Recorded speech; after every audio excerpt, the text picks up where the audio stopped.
Hi, I'm Gina Spencer, and today I'm here with the amazing Jan Lisiecki, and we're here in Woody Point. Welcome to Newfoundland. Is this your first visit? No, it's not, but it's the first visit to the western side, and I think it's great to see that Newfoundland is not the rock only. It has so much more to offer, and well, I was so happy to be out here. First of all, I'd just like to say that you've been blessed with an extraordinary talent, and I want to thank you for coming out here and spending your time with us. It's a joy. It's a great pleasure. Now, I'd like to ask you a million questions, but I've narrowed it down to a few. So to start off, I've read that you've performed in places all over the world, and we think Gros Morne National Park is really spectacular too.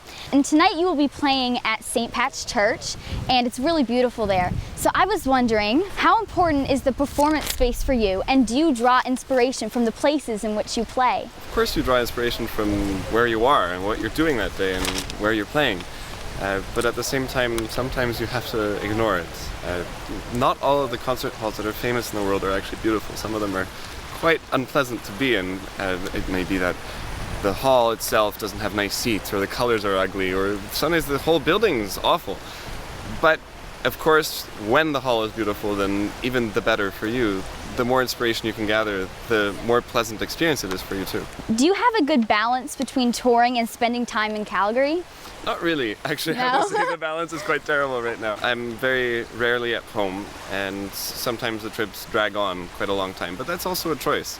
Of course, I could go home every chance I get. Sometimes there's 3 days in between concerts, but I think it's better in long term. Also, it makes more sense to be in that place, to see it. If I'm in Paris, and why should I leave Paris just to go home? Right. There's always a chance to be at home. So the balance, it's actually a personal balance. I wouldn't say that it's a bad balance, a good balance, but I'm happy with where it is. Do your parents always travel with you? I try to have family trips as much as possible. My mum almost always comes with me, just because, well, traveling is all fun and it's great, but being alone is not that fun. And as well, it's just nice to have somebody you can share your thoughts with, your experiences with, and speak to them. And my dad comes along when he can take holidays from work, and well, then we make it into a family trip. Right, it must be a lot better with your family around. It is. You've been touring and traveling for over a decade now. Is this something you'd like to do for the rest of your life? The way you make that sound, I feel so old now, over a decade.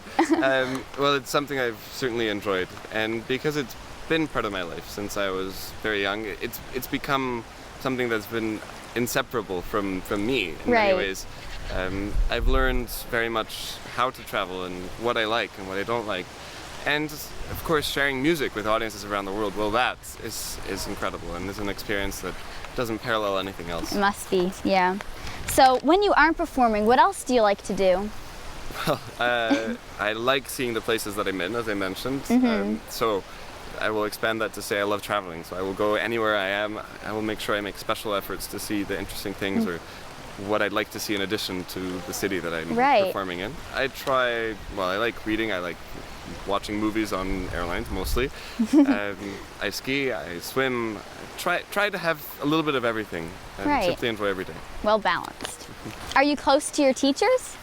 Well, in fact, I would probably say I haven't had teachers in a few years.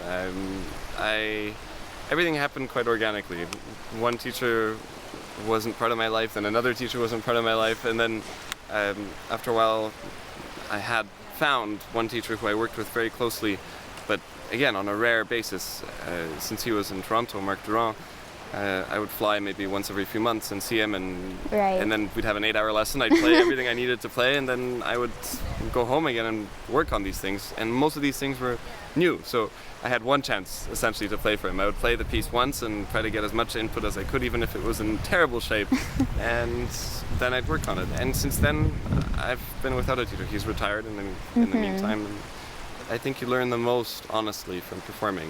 When you play concerts day by day, you have the ability to experiment, to find the things in the music that speak to you.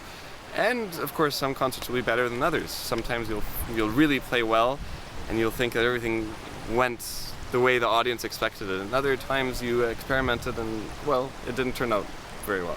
Right. So you say that you mostly play the works of 3 main composers. Bach, Mozart, and Chopin. So why are those three your favorites? Well, in many ways, they're the pillars of three different eras. And that's not to say that I don't want to expand or play other composers. But in a recital program, for instance, I find that incorporating works of Chopin, that's always appreciated by all It audiences. is. Bach isn't in recital programs as often, and it's a very personal subject, how you like your Bach to be interpreted.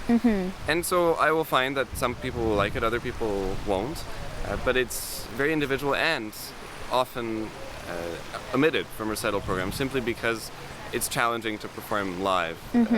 It takes you on journeys in many ways. Yeah. Sometimes you get lost in this music, and it's simply not easy to play. Mozart, because of its pure elegance, the music that Mozart wrote was so elegant, and you have nowhere to hide. Like in Bach, but in a very different way. It's clearer, it's simpler, it's less rich. And so for me, in recital program, for example, those three composers really form the essence, something that you can build up on. They can really show all the different things that you can do. Last night when I was at your show, you played and you played and you played, and I just couldn't believe how you memorized all of that. So how do you prepare for when you have to play shows like that? Well, the amount of music in your head at any given point varies, and you get used to it. Right. And that's, I think, the best way to describe it. Some people will struggle more with it, others will find it easy. But the best comparison for me always is when I go to see a play and there the actors are reciting the words of Shakespeare or other greats word for word with conviction as though they were really the character. Yeah. And there's this perfection there, but you don't feel the perfection. It just feels like they live it. They live the words, they live the poetry, the prose. And I think that is something that we do in music as well. And as much as I can't understand how they can do that on stage when they're acting in the play, I can imagine that the audiences also feel the same for me, but I cannot really describe it in words. I've never thought about it that way before. Yeah. So do you listen to a recording before beginning a new piece, or do you prefer to interpret it yourself? Well, there's certainly some pieces that you've heard before. Right, yeah. Sometimes you can't omit that. But if I'm approaching a piece that I know I'm going to learn, I generally will just try to read through it and try to figure out on my own what's in it, because then the ideas come naturally. If you've heard a great recording right before you start learning it, well, there's absolutely no way that you won't include. Try to do what they're doing. Yes, exactly. Subconsciously, generally. Yeah. You won't actually maybe try to copy them, but those ideas will form your opinion. It'll just happen. Exactly. Yeah. Do you have any advice for struggling piano students? Struggling piano. Yeah. We all struggle. I think there's just sometimes you have to know when to work through those struggles, and sometimes you have to know when to give up. And I'm not saying give up piano, not at all, but to kind of take a break from that piece and say, wait a second, something is not right. And there's perhaps it's too challenging at the moment. Perhaps you can't learn it at the same time as a different piece. Perhaps it's not under your fingers. But on the opposite end of the spectrum, sometimes you have to say, wait, I have to work through this. I have to look at what I'm doing wrong and push yourself. Never just give up because it was hard, because everything's hard. It's true. So you just got to know when to try something new and like come back to that piece later, I guess? Yes, okay. I would say so. So my final question is a very thought-provoking one, but I'm really curious at how you feel. So a famous Dutch painter, Piet Mondrian, once said, "The position of the artist is humble. He is essentially a channel." Now, I've actually lost sleep over thinking about this question so much, but I really want to know how you feel. So do you think that musicians are channels for art, or it's creators? Well, with Mondrian, I think it's a slightly different shape because he's actually creating the art. And I would say that, yes, perhaps he's channeling it. And there is something to be said for art coming from some place. You can say from above, from below, from some magical place, and you are there only to find it, to create it, and to put it down for others to enjoy. And that's a gift, indeed. In the musician's case, it's more extreme because we are really channels. We find art that was already there. The great art of Mozart, of Chopin, of Bach, of Schumann, of Beethoven. Anybody you imagine, that's the true art. And our responsibility as artists is to sit down at our instrument or sing and do it from the heart, of course, do it with conviction, do it with our ideas, but respect what's in the score and channel in many ways the genius of that composer instead of, well, what we can do. Because Right.